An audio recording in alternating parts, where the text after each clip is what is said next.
Dear student, आज 5 मई 2025 को सीए इंटरमीडिएट का कॉर्पोरेट एंड अदर लॉस का जो पेपर आया, I would say it was an average paper, not too easy not too difficult. हाँ, डेफिनेटली ये पेपर उन बच्चों के लिए इजी रहा होगा जिन्होंने वो सारी बातें फॉलो की जो मैंने क्लास में आपको पढ़ाई थी। इस पेपर का एक्सेप्ट 1 और 2 स्मॉल आइटम्स, पूरा का पूरा कवरेज हमारे स्टडी मटेरियल में से, हमारे नोट्स में से, हमारी उन स्लाइड्स में से जो मैंने आपको पढ़ाई थी उसमें से था। इनफैक्ट जो शॉर्ट रिवीजन ऑडियोज़ मैंने आपके लिए बनाए हैं और जो इम्पोर्टेंट सेक्शन मैंने आपको लिखवाए उसमें से भी पेपर का एक बड़ा पोर्शन पूछा गया। तो पहले केस सिनारियोस की अगर बात कर लें तो जो फर्स्ट केस सिनारियो था that was based on section 105 कि भाई बंदा 50 से ज़्यादा लोगों का प्रॉक्सी नहीं बन सकता, 10% से ज़्यादा उसके वोटिंग पावर नहीं हो सकते। इस केस सिनारियो का दूसरा क्वेश्चन भी प्रॉक्सी से ही रिलेटेड था कि प्रॉक्सी लिस्ट का इंस्पेक्शन करना है तो कम से कम 3 दिन पहले कंपनी को नोटिस दे देना चाहिए। इसका तीसरा पार्ट, कितने समय के लिए आपको रिकॉर्ड्स मेंटेन करने चाहिए। तो सेक्शन 94 बताता ही है कि एनुअल रिटर्न और बाकी सारे रिकॉर्ड्स मिनिमम 8 साल तक आपको 8 साल तक कहना चाहिए संभाल के रखना चाहिए। हालांकि रजिस्टर ऑफ मेंबर परमानेंटली संभाल के रखना चाहिए एंड इट्स लॉजिकल ऑल्सो, क्योंकि कंपनी का मेंबर्स तो हैं ही, तो मेंबरशिप तो लोगों की ख़त्म हो नहीं रही है, तो इसलिए इस रिकॉर्ड को आपको 8 साल तक संभालना चाहिए। सेक्शन 94 रीड विद रूल 15 इस बारे में बात कर रहा है। केस सिनारियो 2 जो एग्ज़ाम में पूछा गया उस पर अगर हम बात करें तो इस सेक्शन 48 पर बेस्ड था ब्रॉडली। हालांकि उसमें एक सिक्योरिटी वर्ड की डेफिनेशन भी पूछी हुई है। तो सिक्योरिटीज कॉन्ट्रैक्ट रेगुलेशन एक्ट में हमने पढ़ा है कि शेयर डिवेंचर बॉन्ड्स ये सब तो सिक्योरिटी हैं, बट ये जो यूनिट लिंक्ड इंश्योरेंस प्लान्स हैं यूजुअली इसको हम सिक्योरिटी नहीं मानते। इसके बाद में सेक्शन 48 पर बेस्ड क्वेश्चन इसमें पूछा है कि change in right of class of share holder करना है तो भाई उस क्लास के एटलीस्ट 75% लोगों की कंसेंट होना चाहिए। डिसेंटिंग शेयर होल्डर्स ट्रिब्यूनल में जाना चाहें तो उनके पास उस क्लास की इशूड कैपिटल का एटलीस्ट 10% पार्ट होना चाहिए। That two is section 48। Easy case scenario था। केस सिनारियो पढ़ने का तरीका मैंने आपको बताया था कि पहले एमसीक्यू पढ़ लो, बाद में स्टोरी तो शायद पढ़नी भी ना पड़े। उसके बाद जो ये थर्ड वाला केस सिनारियो है it is based on FEMA. Then case scenario number 4 जो है एलएलपी का, एलएलपी के ऊपर आई डोंट नो इंस्टीट्यूट बहुत अच्छे क्वेश्चन ही नहीं बनाता है, बहुत सिंपल ही पूछता है। कुछ रेसिडेंट की डेफिनेशन पूछी है तो not less than 120 days section 7 में दिया हुआ है एलएलपी एक्ट के, और सेक्शन 7 में ये भी दिया है कि कम से कम एक डेजिग्नेटेड पार्टनर जो है वो रेसिडेंट इन इंडिया होना चाहिए। तो इसी के ऊपर ये एमसीक्यू नंबर 11 बेस्ड है। एक पार्टनर इंडिया में होना चाहिए तभी आपकी मिनिमम रिक्वायरमेंट फुलफिल होती है। फिर जो सिंगल मार्क एमसीक्यूज एक जनरल क्लॉज एक्ट का है, ईयर का मतलब कैलेंडर ईयर होता है। जनरल क्लॉज एक्ट जब बना तो वो कौन कौन से पुराने एक्ट को रिपील करके बना, 1868 और 1887, मतलब section 1 of general clauses act पर ये बेस्ड है। फिर उसके बाद एमसीक्यू नंबर 14 जो है that is again based on FEMA. MCQ 15 जो है, अगर फॉरेन कंपनी इंडिया में सिक्योरिटीज शेयर्स इशू करती है तो इंडियन डिपॉजिटरी रिसीट हम उसको कहते हैं, अगेन फेमा पर ये बेस्ड है।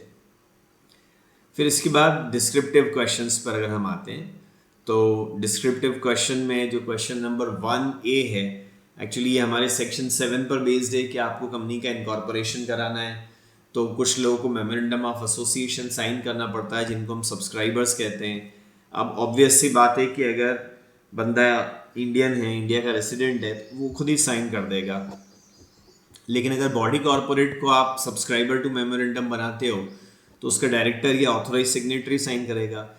एलएलपी को अगर आप कंपनी में सब्सक्राइबर बनाते हो मेमोरेंडम का तो उसका पार्टनर सब्सक्राइब करेगा। कोई इलिटरेट पर्सन अगर साइन करना होगा तो ऑब्वियसली वो थंब इम्प्रेशन लगाएगा। ये सब बातें ना रूल में लिखी हुई है, बट अगर आपने रूल नहीं भी पढ़ा है तो अपने कॉमन सेंस से भी आप इसको you can answer it very well. और कोई फॉरेन सिटीजन को आप सब्सक्राइबर बनाओगे तो उसके साइन नोटराइज्ड होने चाहिए। ये एक बात जो है वो सिर्फ रूल से समझ में आती, वो वाला एक पॉइंट कॉमन सेंस से आंसर नहीं हो सकता था। फिर 1B जो है वो कैजुअल वैकेंसी के बारे में बात कर रहा है, 139 सबसेक्शन 8 के बारे में।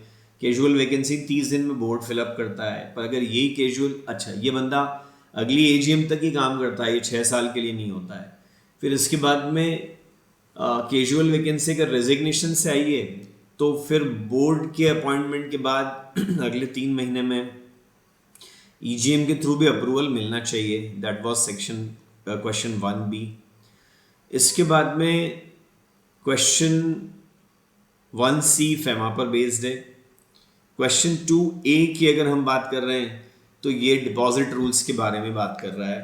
तो यार शेयर एप्लीकेशन मनी डिपॉजिट नहीं है, अगर 75 डेज के अंदर अंदर आपने उसको कैश में रिफंड कर दिया है तो। फिर सेकंड, यहाँ 74 डेज ही हो रहे हैं। फिर सेकंड पॉइंट में बोल रहे हैं कि आपने इसलिए लोन दिया बीइंग ए प्रमोटर क्योंकि बैंक की कंडीशन थी, तो यार ऐसे केस में इसको डिपॉजिट ट्रीट नहीं करते हैं। फिर थर्ड वाला पॉइंट है कि लिस्टेड है और सिक्योर्ड डिबेंचर है, तो यार लिस्टेड डिबेंचर होते हैं ना तो उनको हम डिपॉजिट ट्रीट नहीं करते हैं। और वैसे अगर सिक्योर्ड डिबेंचर है तो on fulfilment of several condition उनको भी डिपॉजिट ट्रीट नहीं करते हैं। तो इन शॉर्ट ये जो तीनों ही यहाँ पे दिए हुए हैं ये डिपॉजिट्स नहीं है। फिर क्वेश्चन 2B के बारे में अगर हम देख रहे हैं तो question 2B contract act, question 2B contract के बारे में यहाँ पर बात कर रहा है। Thereafter let's talk about question 2C। अब ये थोड़ा सा एक ट्रिकी पार्ट हो गया यार। सेक्शन 203 के ऊपर इन्होंने क्वेश्चन पूछ लिया, या तो ये जनरल क्लॉज एक्ट से बेस्ड पूछ लिया है, हालांकि इसमें दोनों ही बातें बोली है कि keeping in view the provisions of general clauses act as well as companies act. तो जनरल क्लॉज एक्ट तो ठीक है, लेकिन यार कंपनीज एक्ट ये सिलेबस से बाहर चला गया। सेक्शन 203 हमारे सिलेबस में नहीं है। उसमें बोलते हैं कि जो आपके होल टाइम KMP हैं वो एक से ज़्यादा कंपनी में काम नहीं कर सकते हैं। उसका सिर्फ एक ही एक्सेप्शन है कि अगर आपकी सब्सिडरी कंपनी है तो आपका होल टाइम KMP उसमें काम कर सकता है। तो यहाँ बोल रहे हैं क्या होल्डिंग का CFO सब्सिडरीज का भी CFO बन सकता है, तो आंसर है हाँ बन सकता है। ये थोड़ा सा आउट ऑफ द वे हो गया, question out of the syllabus हो गया as far as companies act is concern. Section 3A एक डायरेक्ट क्वेश्चन था कि प्रोस्पेक्टस के फेस पे कौन कौन सी बातें लिखनी चाहिए, किसकी एक कॉपी रजिस्टर कर दी है और कंसेंट हमने ले ली है एक्सपर्ट से, वो सब बातें आपको फेस पे लिखनी चाहिए। एक्सपर्ट का स्टेटमेंट आप तभी ले सकते हो जब वो कंपनी के फॉर्मेशन से जुड़ा हुआ नहीं है, उसने अपनी रिटर्न कंसेंट भी दी है कि मेरी रिपोर्ट को इंक्लूड कर लो आप प्रोस्पेक्टस में, और साथ में एक्सपर्ट ये भी बोल रहा है यहाँ पर कि उसने अपनी कंसेंट विड्रॉ नहीं की है, ये भी आपको एक स्टेटमेंट देना पड़ेगा। जिस दिन जो डेट प्रोस्पेक्टस पे लिखी होती है उसको date of publication of prospectus कहते हैं। देन 3B सेक्शन जो है ना वो रजिस्ट्रेशन ऑफ चार्ज से रिलेटेड है। तो हम सेक्शन 77 में पढ़ते ही हैं आपकी प्रॉपर्टी इंडिया में हो चाहे इंडिया के बाहर हो, चार्ज इंडिया में क्रिएट करो चाहे इंडिया के बाहर क्रिएट करो, प्रॉपर्टी टेंजिबल हो या इंटेंजिबल हो, सबका रजिस्ट्रेशन कराना पड़ेगा। तो कंपनी एक्सक्यूज नहीं दे सकती कि एक तो ये इंटेंजिबल प्रॉपर्टी और इंडिया के बाहर है तो हम रजिस्ट्रेशन नहीं कराएंगे।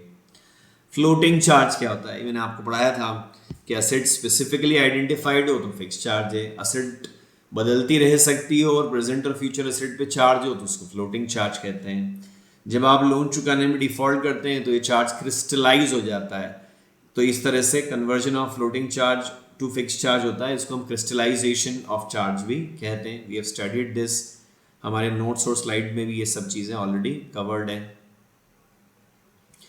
फिर इसके बाद में 4C जो है ना वो इंटरप्रिटेशन ऑफ स्टैट्यूट का क्वेश्चन हो गया। फिर क्वेश्चन नंबर 4A अगेन ये रूल बेस्ड क्वेश्चन है। इस पेपर में भी ये देखने को मिला है कि रादर देन सेक्शन पे बेस्ड क्वेश्चन पूछने के कुछ रूल बेस्ड क्वेश्चन पूछे, जैसे इलेक्ट्रॉनिक रिकॉर्ड्स हैं। तो आप जानते ही और नोट्स में भी ये कवर्ड है कि इलेक्ट्रॉनिक रिकॉर्ड में ऑडिट ट्रेल होना ज़रूरी है कि आप बाद में कुछ एडिट ना कर सके, और अगर करें तो उसका एक एडिट लॉक क्रिएट हो जाए। ये कंपलसरी, कंपनी ने ऐसा नहीं किया है तो गलत है। इलेक्ट्रॉनिक रिकॉर्ड का बैकअप भी रखना चाहिए यार, ये एक पॉइंट भी है कि इलेक्ट्रॉनिक रिकॉर्ड का बैकअप रखना चाहिए, और ख़ासतौर से ऐसे सर्वर्स पर जो फिजिकली इंडिया में हो, और ये बैकअप डेली बेसिस पर लिया जाना चाहिए। फिर उसके बाद क्वेश्चन 4B की अगर हम बात कर रहे हैं तो ये सेक्शन नंबर 29 और section number 22 of LLP act के ऊपर बेस्ड है। तो यार पार्टनर की अगर डेथ हो जाए तो उसके बाद न तो पार्टनर खुद, न उसकी असेट्स, न उसका लीगल रिप्रेजेंटेटिव को आप लायबल बना सकते हो। उसके डेथ हो जाने के बाद भी उसका नाम अगर आप कंटिन्यू करते हो तो जो उसका शेयर है, कंट्रीब्यूशन है पार्टनरशिप के अंदर, वो भी इस सब के लिए लायबल नहीं होता है। तो डेथ के बाद आप उसका नाम यूज़ कर रहे हैं तो उसके कंट्रीब्यूशन की उसमें कोई लायबिलिटी नहीं है, उसके असेट्स की भी कोई लायबिलिटी नहीं है, उसके लीगल रिप्रेजेंटेटिव की भी कोई लायबिलिटी नहीं है। पार्टनरशिप में LLP में नया पार्टनर लाना है तो LLP एग्रीमेंट के हिसाब से ही कर सकते हो आप, मतलब एक तरह से सारे पार्टनर की कंसेंट चाहिए।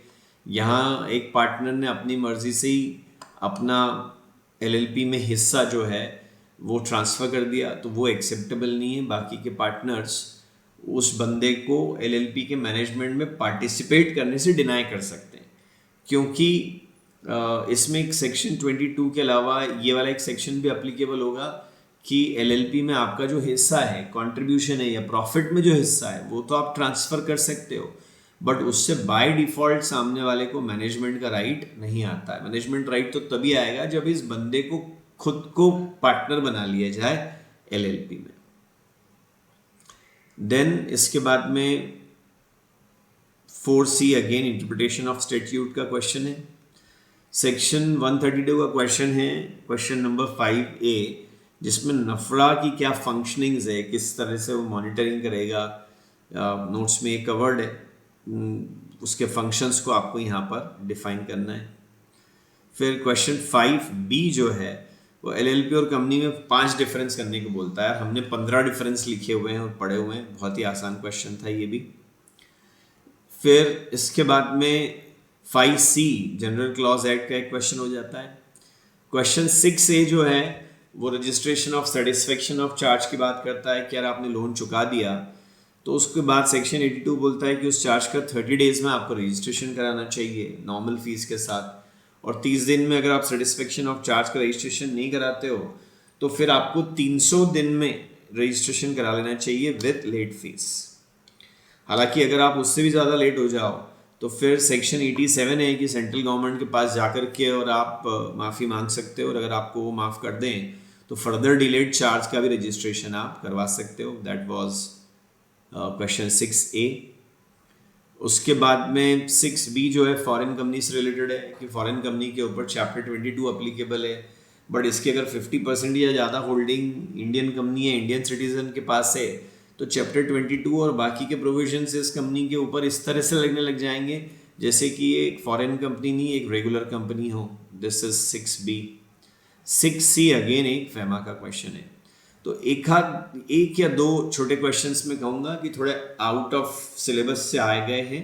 बाकी का जो पूरा पेपर है ये काफ़ी अचीवेबल सा पेपर है, और आई एम श्योर मेरे सारे स्टूडेंट्स ने बहुत अच्छा इसमें परफॉर्म किया होगा, और एग्जामिशन वाले मार्क्स तो लगभग सभी बच्चों को आने चाहिए 60 and above. Wish you all the best for your next papers. Thank you, bye bye.